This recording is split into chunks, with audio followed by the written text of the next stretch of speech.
సమయం ఇచ్చిన అయ్య గారికి నా వందనాలు తెలియజేస్తూ ఉన్నాను. స్త్రీలందరికీ మరి ఒకసారి ఉమెన్స్ సండే శుభాకాంక్షలు తెలియజేస్తున్నాను. స్త్రీల ఆదివారం సందర్భంగా ఏర్పాటు చేసినటువంటి గిఫ్ట్స్ ఇప్పుడు మీకు ఇవ్వబడతాయండి. దయచేసి స్త్రీలందరూ ఈ గిఫ్ట్స్ తీసుకోవాల్సినదిగా మిమ్మల్ని అందరినీ కూడా దేవుని నామములో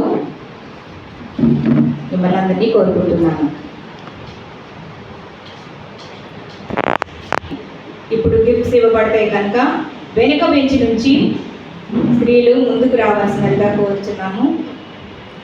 మొదటిగా అయ్యగారిని కొన్ని గిఫ్ట్స్ ఇవ్వవలసినదిగా కోరుచున్నాము. స్త్రీలందరూ వెనుక బెంచ్ నుంచి ముందుకు రావాల్సినదిగా కోరుచున్నామండి.